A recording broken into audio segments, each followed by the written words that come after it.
They don't tell you, when you first come to a world like this, how much it's going to cost you to leave it. I've been trying to write that sentence for 11 years, tried it 100 different ways. That's the one that holds. My name is Jack Sanchez. I ran a bail bond office on Meridian Avenue in Oklahoma City for 9 years. I had a receptionist named Joan, a phone that rang too much, and a filing system that would have given a real accountant a stroke. I wore good shirts. I kept my nails clean. I made sure the office smelled like coffee, not like the particular kind of desperation that walked through that door 6 days a week.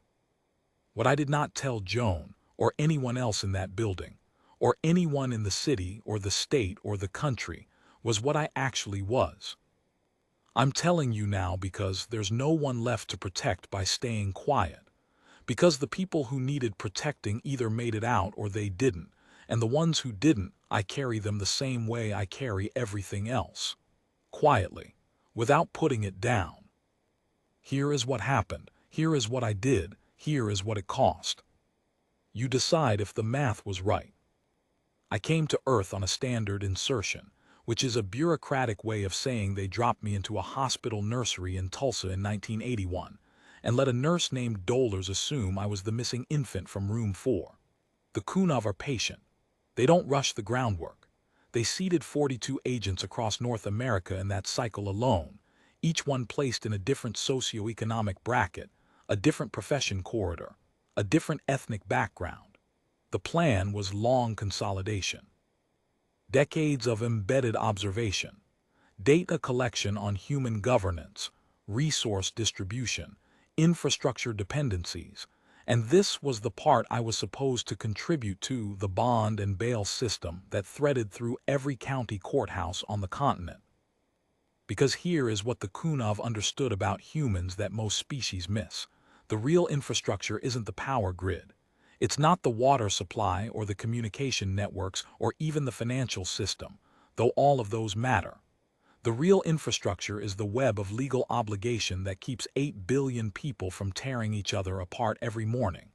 Courts, contracts, the implicit agreement that a signature means something. The Kounov had been watching for a long time, and they had decided that the fastest way to soften a civilization for absorption was to rot that web from the inside. Let the agreement stop meaning anything. Let the courts become theater. Let the signatures become decorative.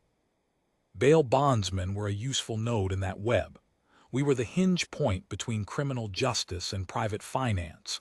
We knew who was in debt, who was desperate, who needed to disappear, who could be leveraged. The Kounov wanted that knowledge mapped.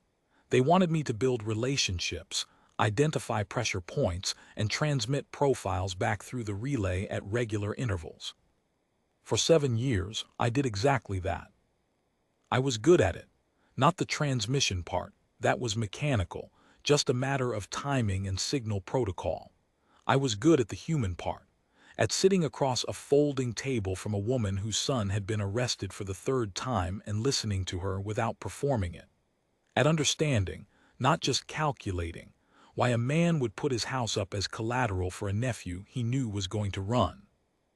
I was good at it in a way that unsettled me, because nothing in my training had accounted for the possibility that I would stop finding humans interesting from a clinical distance and start finding them. And I am aware of how this sounds worth something. Joan started working for me in year 3. She was 26. She had a community college certificate in business administration, a laugh she kept quieter than it wanted to be, and the particular kind of careful dignity that people develop when they've been underestimated so many times it's become a reference point for all other experience. She was not flashy. She didn't push. She came in every morning and made the coffee before I arrived, and she left every evening having done twice the work her job description required, and she never once asked me to notice. I noticed. I told myself it was operational, that I was tracking her the way I tracked all variables in my environment. That was a lie, and I knew it was a lie by year 4, and I kept telling it anyway because the alternative, admitting that I had developed something the Kounov didn't have a category for, felt like a crack in a hull I needed to stay intact. Riley was Joan's friend. They had grown up 3 streets apart and remained close in the stubborn way that some friendships survive geography and divergence and the slow accumulation of different lives. Where Joan was careful, Riley was combustive. She came into the office occasionally, and when she did, the room changed temperature. She had an eye for weakness and a tongue to match, and she found me interesting in the way a cat finds a closed door interesting, not because she wanted what was behind it, but because the closedness of it was an affront. She seduced me in October of year 7. I let her, which was its own kind of admission. There were things she wanted from the encounter that I gave her, and things she did not expect, and the expression on her face afterward was not what I had anticipated either. Something settled between us. Not warmth, exactly. More like a mutual acknowledgement that we had both been more honest in that hour than either of us usually permitted. Joan found out 3 weeks later. She didn't yell. That was the thing about Joan. She looked at me across her desk with the quiet, level regard of someone recalibrating a long-held calculation, and she said, "I'm going to need you to decide what you actually want, Jack, because I'm not going to wait for something that isn't coming." She went back to work before I could answer. I was still formulating the response, still sorting through the Kounov's entire psychological lexicon for humans, which turned out to be inadequate for the specific situation of being looked at by Joan in that moment, when Kounovsky walked through the door. I need to explain what Kounovsky was. In the Kounov hierarchy, a shepherd is a field supervisor. They move between embedded agents on irregular schedules, conducting what they call coherence reviews, assessments of whether the agent has drifted from mission parameters in ways that compromise the operation. Shepherds do not look like humans. They maintain a biometric shell, the same technology that kept me looking like Jack Sanchez, but they don't invest in the performance of being human the way long-term agents do. Kounovsky's shell was a tall man in his 50s with gray at the temples and the particular expressionless quality of someone who has never in his life been surprised. He smelled like ozone. Humans couldn't place that smell. They registered it as something slightly off, the way you notice a sound you can't identify just on the edge of hearing, and then their minds slid away from it because nothing in their experience gave them a framework to hold it. He came in at 3 in the afternoon, introduced himself to Joan as a client, and sat down in the waiting area with the stillness of something that did not need to breathe on any particular schedule. Joan brought him coffee without being asked. That was Joan. She brought everyone coffee. He came into my office and closed the door. "Coherence review," he said. "I know. Your transmissions have been degrading for 14 months. Incomplete profiles. Redacted assessments. In the last quarter, 3 asset identifications that should have been flagged were not reported. I've been careful about." "You've been protecting them," Kounovsky said, "which is not a thing that should be possible. We model for behavioral drift. We account for integration fatigue. We do not account for," he paused, and the pause had a quality I couldn't read which itself told me something, "for what appears to have occurred with you." I sat with that a moment. "What appears to have occurred," I said, "is that I've been here long enough to have an opinion." "Agents don't have opinions, they have parameters." "Then consider my parameters corrupted." He looked at me for a long time. The Kounov don't blink the way humans do, they blink on a fixed interval, 11 seconds like a clock. It's the one tell that never fully resolves in a biometric shell, and once you've seen it, you can't unsee it. I was watching for it. 11 seconds, blink. 11 seconds, blink. "The consolidation timeline has been accelerated," he said. "The relay activation schedule moves up 18 months. You have 4 weeks to complete your primary asset mapping. After that, your station is decommissioned, and you are recalled for reintegration." Reintegration. That was the word they used for what happened when a long-term agent came home. It meant stripping out the integrated behavioral overlays. It meant removing everything that had accumulated in the gap between what I was built to be and what 9 years in Oklahoma City had made me. It meant I would cease, in any meaningful sense, to be Jack. And if I don't comply, Kounov stood. He buttoned his jacket in a precise, unhurried way. Then you're a failed asset in a populated urban environment, and we handle that according to standard protocol. He left the office. Joan watched him go with an expression I couldn't fully read, something between professional neutrality and the particular alertness she got when she had noticed something she wasn't going to mention yet. After the door closed, she looked at me. "He smelled wrong," she said, just that. Then she went back to the intake form she had been completing. I sat in my office for a long time after that, listening to the sound of Joan's keyboard and the traffic outside and the particular quality of late October light coming through the blinds. And I made a decision that the Kounov's entire behavioral modeling apparatus had never predicted, and I came to understand later, had never been designed to predict. I decided I wasn't going. The first thing I did was call Riley. She arrived 40 minutes later with the habitual speed of someone who had always secretly been waiting for a call that actually required her. I had met a lot of people who performed crisis competence. Riley had the genuine article, not because she was fearless, but because her particular brand of defiance extended to fear itself. She was not going to let it have more than its fair share of her. I told her everything, not gradually, not with the softening architecture of plausible deniability, everything, what I was, where I came from, what the Kounov planned, what Kounovsky had told me, what reintegration meant. She was quiet for approximately 45 seconds, which for Riley was the equivalent of an hour of silence in anyone else. Then she said, "Does Joan know?" "No. She needs to know." "I know.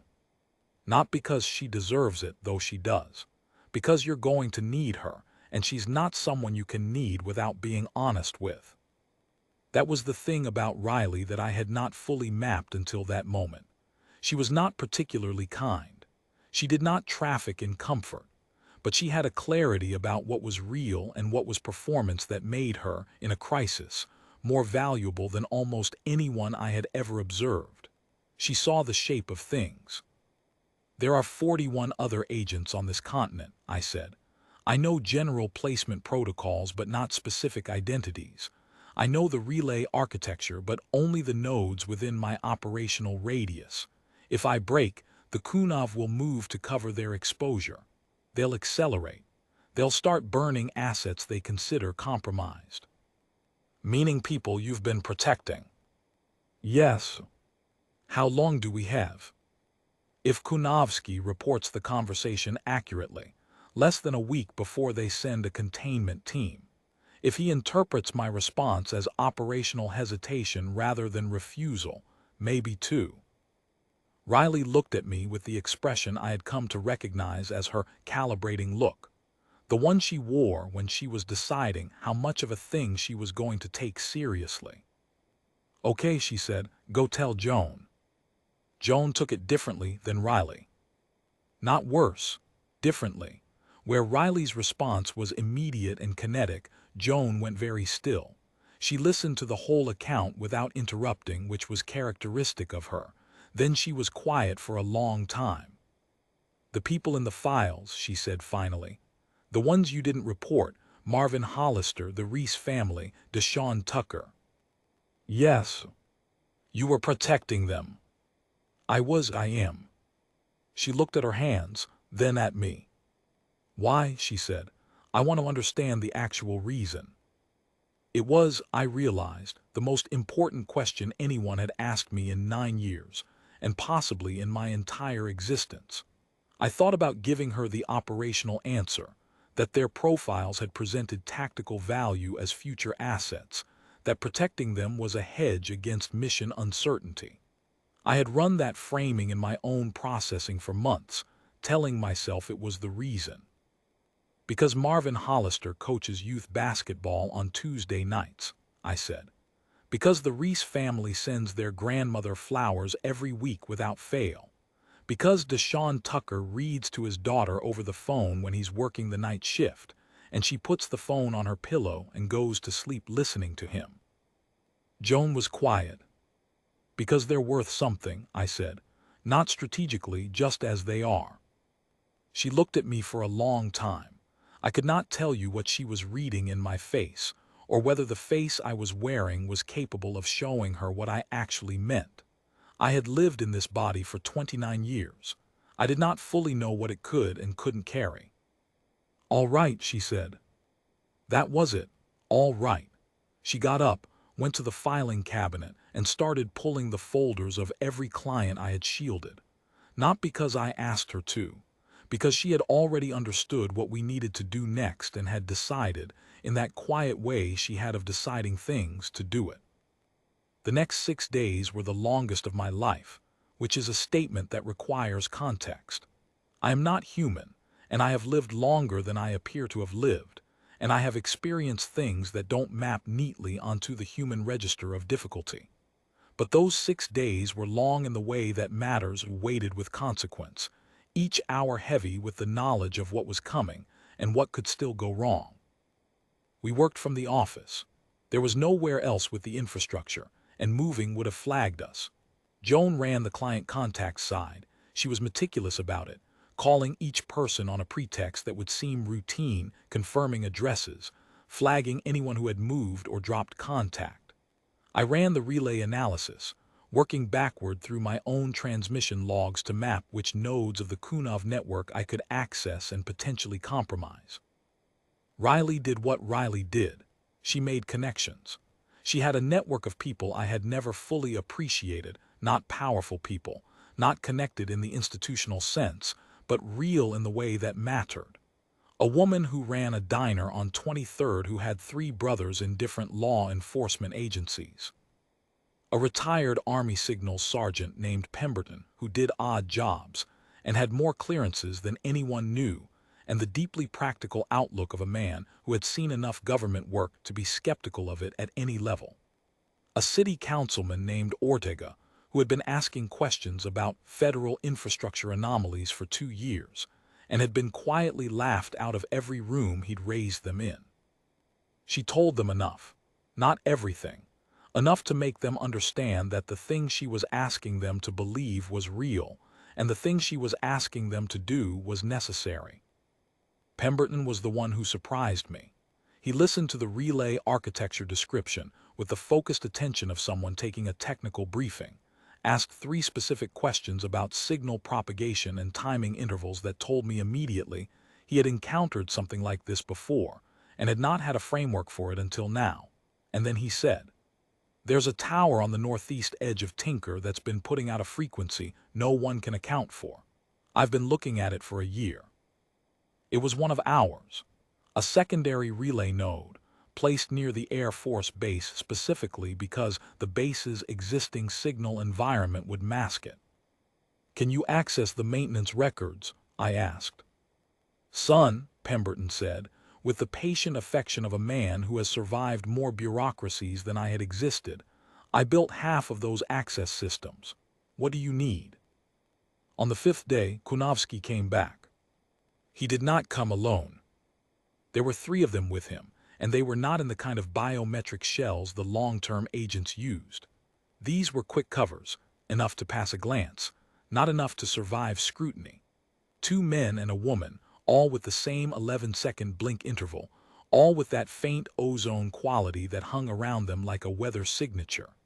They came in the morning, before Joan arrived, and I watched them from across the street for 11 minutes before walking in. I did not have a plan for surviving a direct confrontation with a shepherd and 3 containment operatives. What I had was a relay node access code that Pemberton had extracted from Tinker's maintenance logs. A list of 41 asset positions I had reconstructed from protocol memory, and Joan's voice in my head saying things that were less like tactics and more like a compass bearing. I walked in. Kounovsky was standing behind Joan's desk. The three operatives were arranged in the kind of loose triangulation that looks casual and is not. The ozone smell was strong enough that I could feel it in the back of my throat. "You were supposed to complete the asset profiles," Kounov said.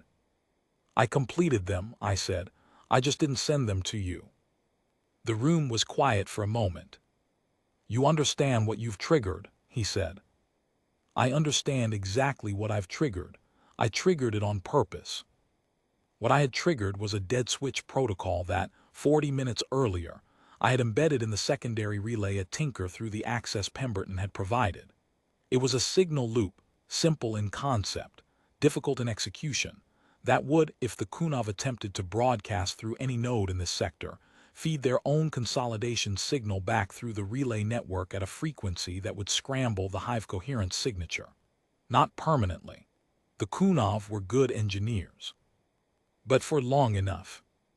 What the Kounov had never modeled, what their entire operational doctrine was built on not having to model, was an agent who had spent 9 years learning a system well enough to break it from the inside.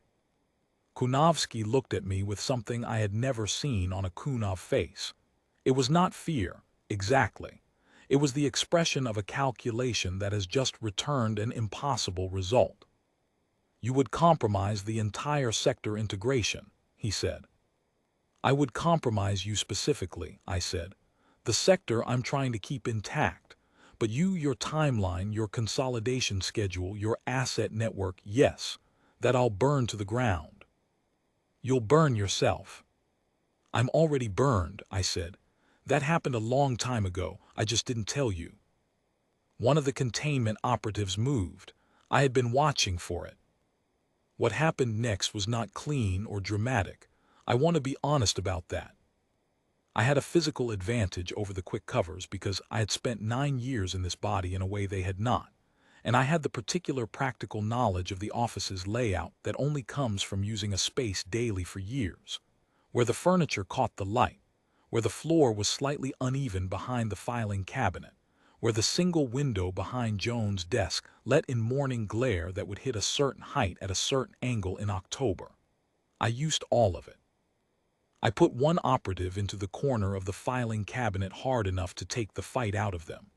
The second one I kept between myself and Kounov for long enough. The third, the woman, was better than the others, and she got a hand on me before I got clear, and I felt something tear in my left side that I was not going to think about until later. I got to the relay transmitter I had installed behind the drop ceiling of my own office 3 years ago, because a good field agent always prepares for the mission shifting in ways that aren't in the briefing. I sent the signal. What happened in the Kounov relay network in the 17 minutes after I sent that signal is difficult to describe in terms that a human frame of reference can hold cleanly, but I will try. Imagine a command structure that operates on perfect instantaneous coherence, every node synchronized, every signal propagating along known pathways, every piece of the network operating on the assumption that the architecture is sound. The hive coherence signal was not a metaphor. It was a literal broadcast, a carrier frequency that maintained synchronization across all embedded assets in a sector. Remove it and the assets did not die. They just hesitated. Came unmoored from the coordination that had given their actions meaning. In a military network, you would call it a communications blackout.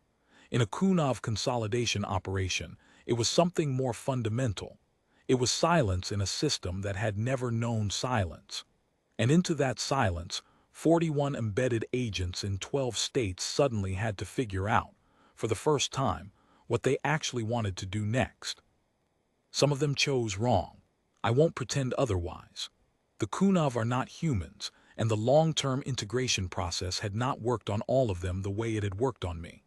Some of them fell back on mission parameters when the coherence signal failed, because parameters were all they had.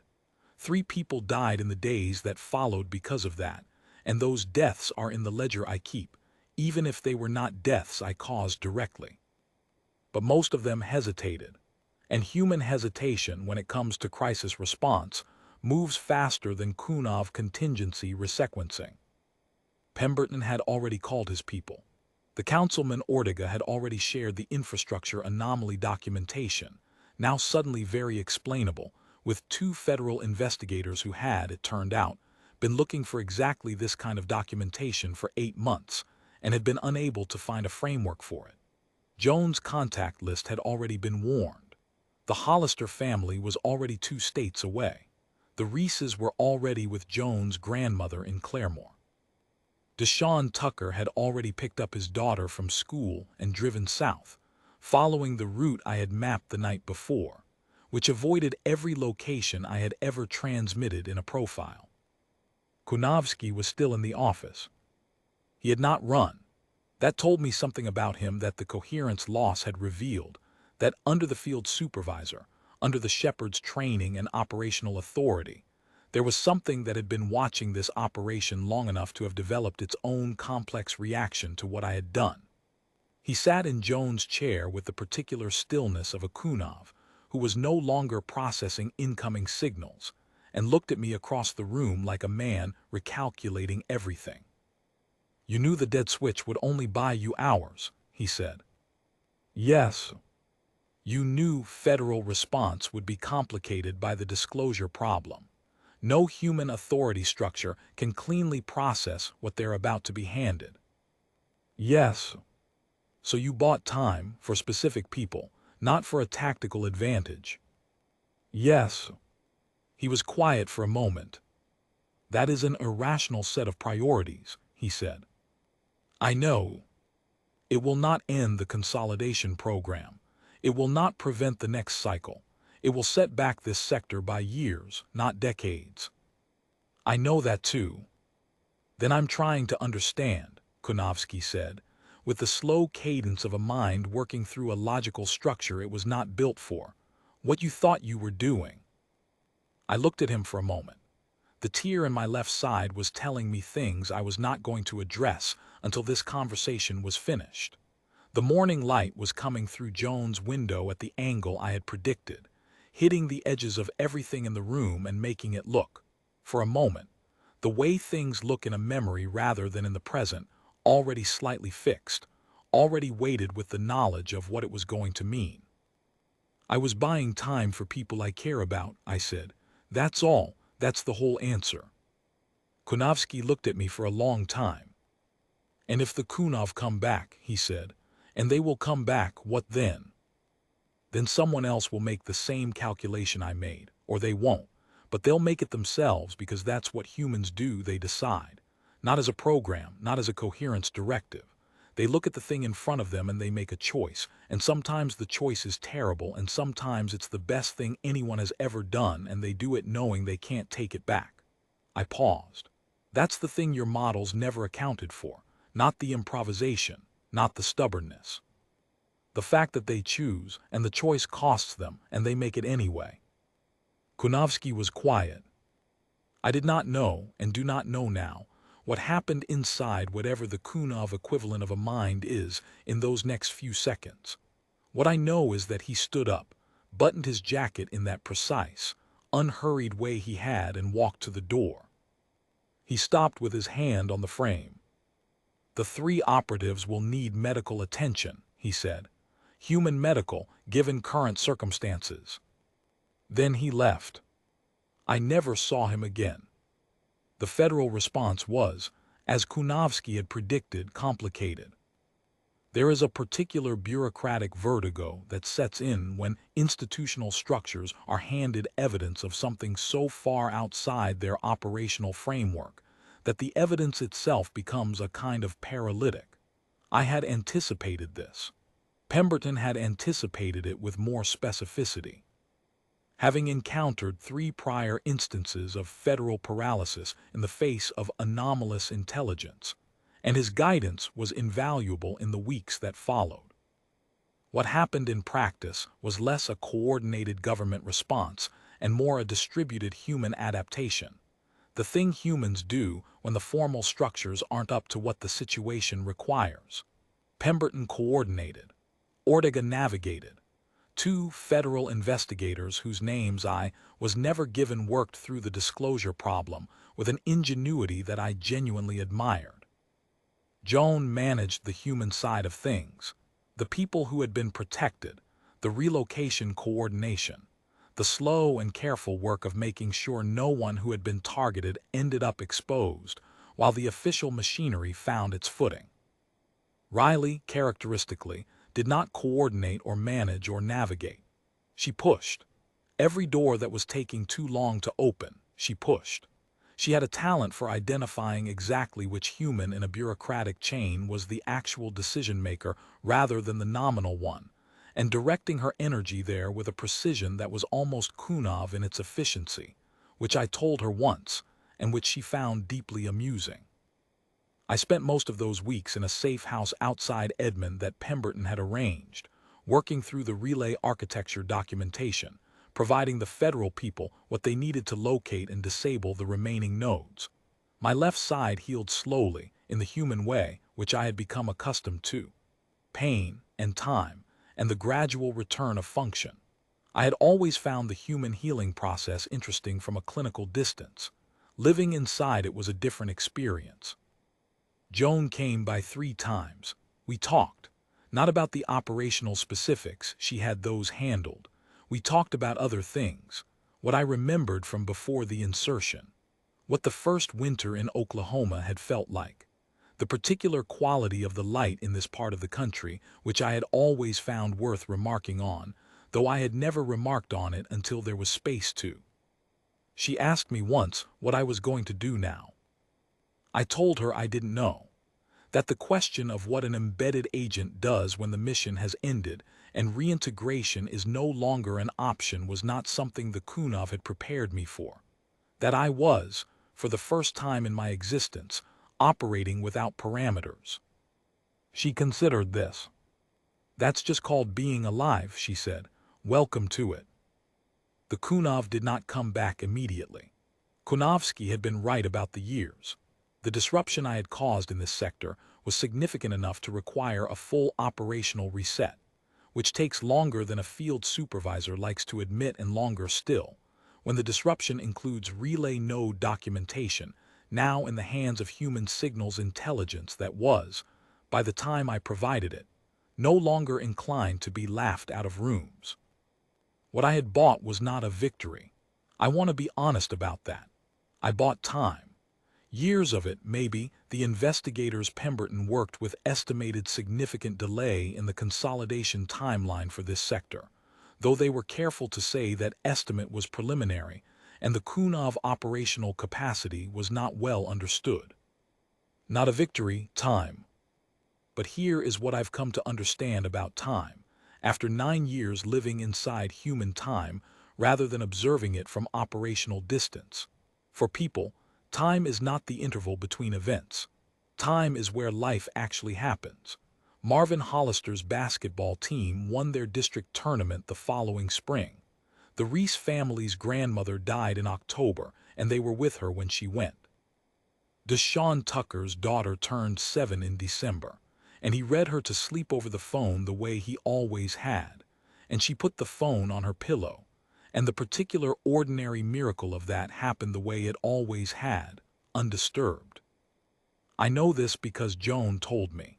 She told me the way she tells most things directly, without embellishment, as though the facts themselves were sufficient, and they were.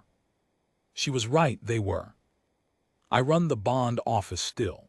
Different building, different name on the glass, but the same work, the same folding table, the same desperate arithmetic. The same people coming in with their houses and their pride and their complicated relationships to the concept of a second chance. I wear good shirts. I keep my nails clean. The coffee is ready before anyone arrives. Riley stops in when she's in the city, which is irregular and unpredictable and exactly what you would expect. She has opinions about the filing system that I disagree with and defer to, because she is usually right about the things she has opinions on, and because listening to her is something I have learned to find valuable in a way that goes beyond any operational calculation I know how to make. Joan is still here. She runs the floor with the same quiet competence she always has, and she knows everything, and she has made her decision about what that means, and she did it in the way she makes all her decisions, not loudly, not with fanfare, but absolutely. The Kounov will come back. I know this the way I know most things about the Kounov from the inside. Their patience is not metaphorical.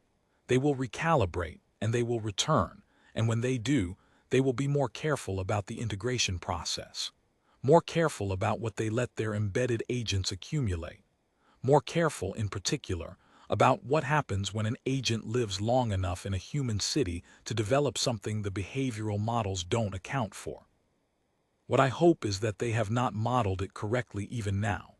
What I hope is that the thing they keep missing is the thing that cannot be modeled, because it is not a parameter or a protocol or a behavioral tendency that can be quantified and accounted for. It is the thing Joan said to me across her desk in October of year 7, when she looked at me and told me to decide what I actually wanted. It is the act of choosing, the willingness to make a choice that costs you, in full knowledge of the cost, because the thing you're choosing for is worth the price. The Kounov do not choose, they cohere, they execute, they optimize. They have never once in the entire span of their operational history done something that could not be accounted for by their parameters. That is the gap, that is where we live. That is, if I had to name it, and I have been trying to name it for 11 years, in the space between the filing cabinet and the window and the smell of coffee and the particular Oklahoma light, the thing they cannot take from us. Not a weapon, not a strategy, just the willingness to stand in a room and say, this is what I'm choosing and I'm not going back on it. I chose this city. I chose these people. I chose to be, in every way that counts, the man on the door of this office on Meridian Avenue, who hears what people actually need and tries to give it to them. The Kounov can model a defection. They can account for an agent who breaks under integration fatigue or misassignment or operational failure. What they cannot account for is an agent who didn't break, who simply arrived and stayed, and over 9 years and 100 folding table conversations, and one October afternoon when a woman looked at him and required him to be honest, became something they never intended and cannot recall. I am Jack Sanchez. I ran a bail bond office on Meridian Avenue in Oklahoma City. I still do. The coffee is on, the door is open. Come in if you need to. There are things I have not told you, because they are harder to say than the operational facts. The Kounov built me to observe and transmit and be nothing else. They built me with the capacity to integrate human behavioral patterns so thoroughly that I could pass for human, and they built safeguards against the integration going too deep. Coherent signal pings, regular contact rotations, the Shepard review cycle that was supposed to catch exactly what happened with me and correct it before it became a problem. What they could not build was an off switch for the experience of living in a place long enough to know it. I know what Oklahoma City smells like in July, when the heat comes off the pavement in visible waves, and the air has that particular quality of something baked through, completely, until it has no more yield left in it. I know what the courthouse steps look like at 7 in the morning when the pigeons are there before the lawyers, and the light is still low enough to make the stone look like it might have been worth something once. I know the sound that the bail bond office makes at 2 in the morning when nobody is there, the tick of the heating element, the occasional car on Meridian, the creak of the building settling into the cold, in ways that buildings do when they have been standing long enough to have their own version of a resting state. I know Joan's voice at the end of a long day. I know the way Riley laughs when something actually surprises her, which is rare and unmistakable. I know the sound of Marvin Hollister's key in the outer door when he comes in to make the second chance payment that means his nephew doesn't jump, and the way he always pauses in the doorway for just a moment before he comes through, like he is gathering something he needs for what comes next. The Kounov have a concept they call mission purity. The idea that an agent's value is precisely its imperviousness to integration, its ability to observe without being changed by observation. The long integration program was supposed to enable behavioral mimicry without genuine change. Observe the human, model the human, do not become the human. What they missed is that observation, done long enough and honestly enough, is not neutral. You cannot sit across from Marvin Hollister while he explains why he's putting his house on the line for a nephew who has earned 3 prior failures and listen to him with anything like real attention without being changed by what he tells you. Not because the story is extraordinary, because it isn't. Because it is completely ordinary, completely specific, completely his. A man who has decided that the people he loves are worth more than the cost of loving them, over and over, because that is who he has chosen to be. You cannot receive that and remain unchanged, not if you are receiving it honestly. The Kounov never accounted for honesty in the observer. Their models assume the agent is always translating experience into data. They did not account for an agent who had been here long enough to stop translating and start, for lack of a more precise word, listening. Listening is not a Kounov concept. I want to be clear about that. They have reception and processing and transmission. They do not have listening, which is a different thing, a thing that requires the listener to be present in a way that changes them, requires them to be open to receiving something they did not necessarily intend to receive. That is what 9 years in Oklahoma City did to me. That is the damage, if you want to call it damage. The gift, if you want to call it a gift. The thing I would not trade and the thing I could not explain to Kounovsky because he had no architecture for it. I listened. I was changed. And when the moment came to choose between the mission I had been built for and the people I had been changed by, I found out what kind of thing I had become.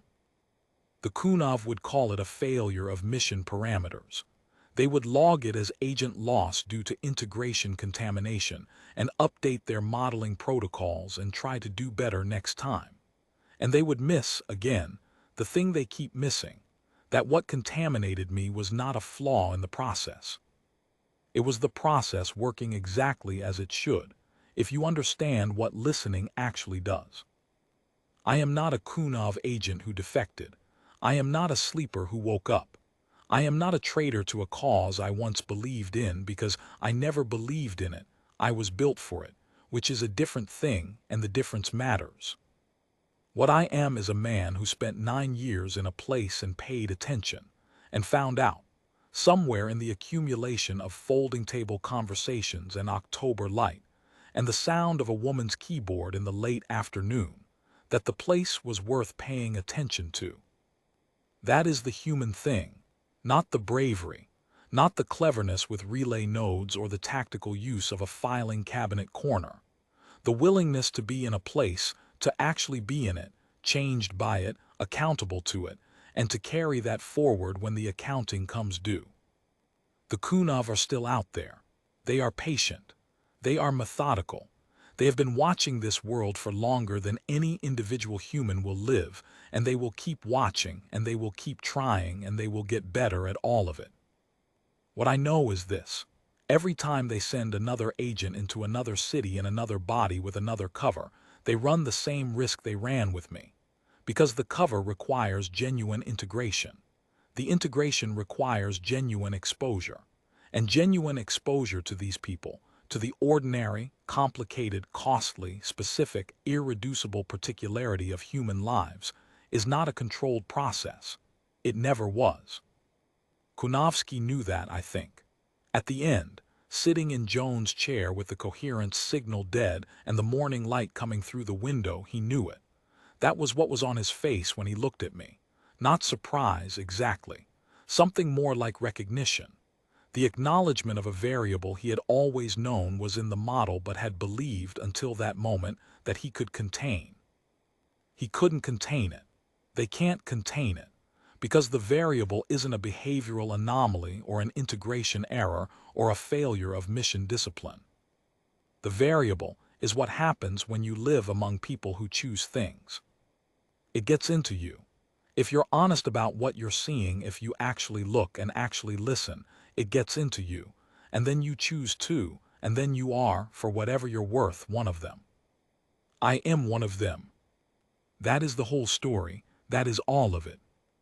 The light is still doing what light does this time of year in this part of the country. The coffee is still on. Joan is at her desk and the phone will ring and someone will come through that door with their house and their pride and their complicated relationship to second chances, and I will sit across from them at the folding table and I will listen. And I will be, as I have chosen to be, as I will remain, here. Let me tell you about the day I understood what the Kounov had actually underestimated. It was not a dramatic day. It was not the day Kounovsky walked in, or the day the relay signal fired, or any of the days during those 6 compressed weeks when everything was moving, and the cost of each hour could be measured in people's safety. It was an ordinary Tuesday in March, 7 months before any of that happened, when I was still operating as a fully functional asset and had not yet consciously admitted to myself what I had already decided. A woman came in around 11 in the morning.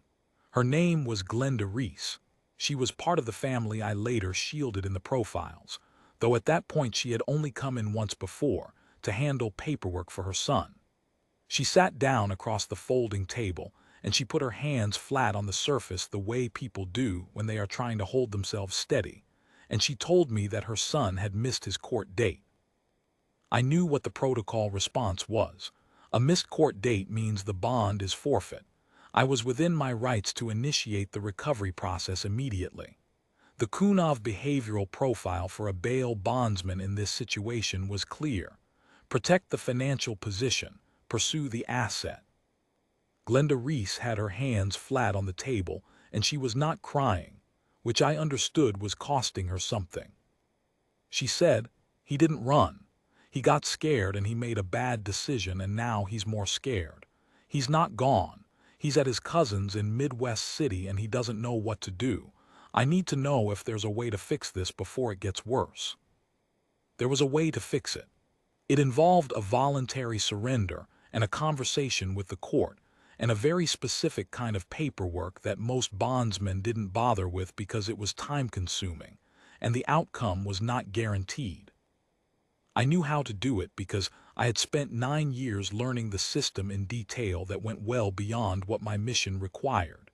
Because the Kounov were thorough and I was the product of their thoroughness.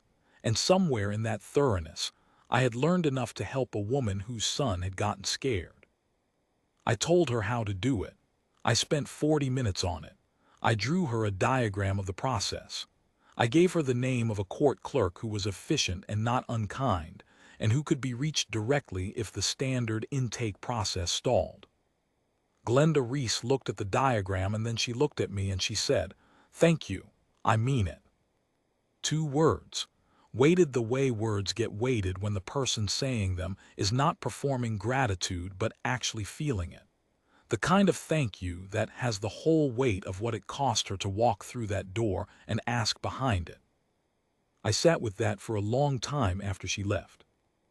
I had received gratitude in operational contexts before. I had been trained to recognize it, to categorize its variants, to understand its function in human social maintenance. I knew what thank you meant as a data point. What I did not know, what the training had not prepared me for and could not have prepared me for, was what it felt like to have done something that warranted it, to have genuinely helped. Not strategically, not instrumentally, not as a function of mission maintenance. To have used what I knew in service of a woman who needed it, and to have had her see that, and to have that be the transaction. Just that. Help given, gratitude returned. The ordinary miracle of one person coming through for another in a small and specific way. I drove home that evening and I sat in my car in the driveway for a while. And I was not processing the operational implications, and I was not running a coherence check, and I was not doing any of the things an embedded Kounov agent is supposed to do at the end of an active work cycle. I was sitting there thinking about Glenda Reese's hands flat on the table, and the specific sound of those 2 words, and the way the afternoon light had come through the office window at a particular angle that made the dust motes visible in the air above the folding table, suspended and bright. The way things look in a moment you realize, even as you're living it, that you are going to carry it. That was the day, not the relay signal, not the confrontation, not the choice in the crisis moment when the operatives were in the room and the timer was running. That Tuesday in March, when a woman put her hands on my table and asked for help, and I gave it to her for no reason other than that she needed it, and I was able to. That was when I knew what I was. That was when the Kounov lost me, not to a defection, not to a rebellion, not to any kind of dramatic turning point that their models were designed to watch for and correct. They lost me to a Tuesday, to a diagram on a piece of paper, to 2 words and what they weighed. They are very good at watching for the dramatic things. They have protocols for crisis events and behavioral anomaly spikes and stress indicators in the coherence signal. They watch for the moments when an agent breaks. What they cannot watch for is the moment when an agent doesn't break, when the integration works all the way through, when the thing they built to observe a humanity it was supposed to remain separate from simply stops being separate. Quietly, on a Tuesday, over 40 minutes of paperwork and a diagram, in a way that generates no spike in any signal and triggers no coherence alert and looks, from the outside, exactly like a bail bondsman doing his job.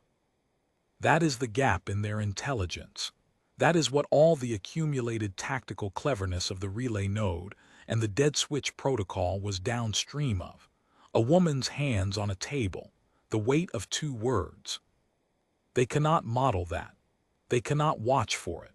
And as long as they are sending agents into human cities and requiring genuine integration, they will keep encountering it because it is not an anomaly. It is what happens when you are present for a human life long enough to understand what it actually is.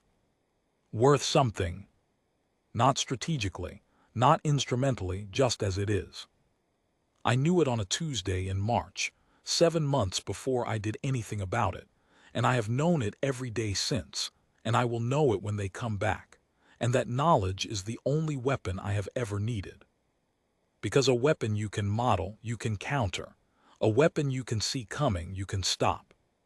But a bail bondsman who makes coffee before anyone arrives, who sits across a folding table and listens, who draws a diagram for a woman whose hands are flat on the table, that bondsman does not look like a threat. He looks like a man doing his job. He is doing his job. Just not the one he was sent here for. The federal machinery took 8 months to fully engage. I want to document that because it is important, and because people who were not inside it tend to remember it either as faster than it was or as more decisive than it was. The truth is that large institutions, when confronted with information that falls outside their conceptual frameworks, do not adapt quickly. They adapt in layers. First the denial, which is reflexive and brief. Then the territorial confusion, as different parts of the apparatus try to claim jurisdiction over something none of them have language for. Then the slow, grinding process of people who are actually good at their work, figuring out how to do their work with new and disorienting information. Pemberton navigated that process with a patience that I found extraordinary and he found entirely routine. He had a low opinion of institutional speed and a high opinion of institutional resilience. The belief that the right people, given enough time and enough evidence, would eventually get there. He was not idealistic about it. He was practical in the way that experience with large systems produces practical people, knowing the system's failures and its capacity for those failures, but also knowing its real load-bearing structures, the people and processes that actually hold weight when everything else is flexing. He had 2 specific federal contacts who were the load-bearing structures in this case. I never met them in person. I provided documentation and analysis through Pemberton, and they worked with it in ways I was not briefed on, and the outcome was that within 8 months the relay node at Tinker had been officially documented, the anomalous frequency officially attributed to. This was the language they settled on: foreign surveillance infrastructure of unknown national origin, and two other nodes in the central sector had been identified and quietly deactivated. Unknown national origin. It was not wrong, it was just carefully incomplete. The investigators were not naive. Pemberton told me, in one of his dry, understated ways, that they had arrived at the correct general conclusion through a process of elimination that had taken them considerably longer than it should have because they had kept discarding the correct answer as implausible. He found this neither surprising nor frustrating. He found it, if anything, reassuring, evidence that the human capacity for skepticism was functioning as designed, even when the skepticism was aimed in the wrong direction. "They'll get there," he said. "The good ones always do. Takes them longer than you'd think because the good ones are also careful, and careful and fast are not usually the same thing." He was right, they got there. In the meantime, we worked with what we had. Joan managed the ongoing contact with the people who had been protected. This was not simple work. Some of them had been displaced. The Hollister family had moved. The Reeses had relocated. Two others had taken the disruption as an opportunity to start over somewhere else. Some of them had stayed and were trying to understand what had happened, and why their bail bondsman had apparently been involved in something that several different federal agencies were now making careful, vague statements about without answering the actual questions. Joan handled this with the same quality she brought to everything: direct, steady, honest within the limits of what was prudent, warm without being sentimental. She told people what they needed to know to make sense of their situation. She did not tell them things that would frighten them without purpose. She made herself available to the questions that had no clean answers, and she sat with people in the uncertainty without trying to resolve it prematurely. I watched her do this from a careful distance, because I was not, in those months, a safe person for most of those people to know. My face was documented in places I could not account for, associated with events that were being investigated by people who were still working out what to do about me specifically. The intelligence asset of unknown origin who had apparently provided the foundational evidence for a national security investigation, while himself being, by any existing legal framework, neither a citizen nor a recognized person. The legal situation was, as Pemberton put it with characteristic understatement, novel. It was resolved eventually, through a process I was advised not to examine too closely, in a way that left me with documentation that would pass any standard check, and a social security number that had been carefully backdated through systems I was told were reliable and chose to believe were. The investigators who arranged it were pragmatic about the trade-offs. I was, in their calculus, more useful as a documented person than as an undocumented one. I was also, as one of them apparently said in a meeting Pemberton summarized for me, not going anywhere, and the people around him are vouching hard, and we have bigger problems than this particular file. That was about as much institutional welcome as I expected, and it was enough. I reopened the office in January. New building, new name on the glass, Meridian Bond and Surety, which I liked because it kept the street name and added something that sounded stable, like a thing that would hold. The folding table was the same folding table. I had kept it in storage through the move, which Joan noted and did not comment on, which was its own kind of comment. She came back to work on the first Monday. She arrived before I did. The coffee was already on. We did not have the conversation that the months of distance and the weight of what had happened might have suggested we needed to have. We had tried, a few times in the early weeks, and had found that the conversation kept resisting the frames we were trying to put on it. What I was, what we were, what the future looked like for something like me in something like this life. Eventually we stopped trying to frame it and simply kept showing up, and found that showing up was, for now, what there was, and that it was enough. More than enough. Riley came by on a Wednesday in February with a bottle of something expensive, and the expression she wore when she had made a decision she was satisfied with and was not going to explain unless asked. She sat across from me at the folding table, the same chair every difficult conversation in my 9-year tenure at that location had happened in, and poured 2 glasses and pushed one across to me.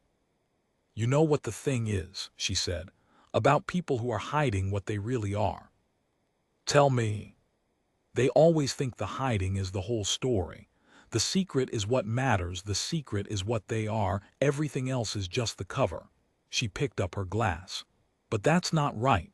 The cover is what you do with your actual days. That's what you are. The secret is just the part you're afraid of." I considered this. "I'm not afraid of it anymore," I said. "I know," she said. "That's why it's fine now." She stayed for 2 hours. We talked about other things. The way things tend to go after the crisis, when there's room again for ordinary conversation, for the specific and unhurried pleasure of talking with someone who knows you well enough that neither of you has to explain everything from the beginning. That was February. By March, the office was fully operational. By April, I had rebuilt most of the client base that the disruption had cleared out, plus a substantial number of new referrals. Ortega sent people, Pemberton sent people, 2 of Joan's contacts in the community sent people, and the word of mouth that good work generates, slowly and without announcement, had begun to accumulate. It was ordinary. It was exactly as ordinary as it had always been, and that ordinariness was not a covering for something else anymore. It was the thing itself. The folding table and the coffee and the October light and Joan's keyboard in the late afternoon. The thing I chose, the thing I keep choosing. Every morning,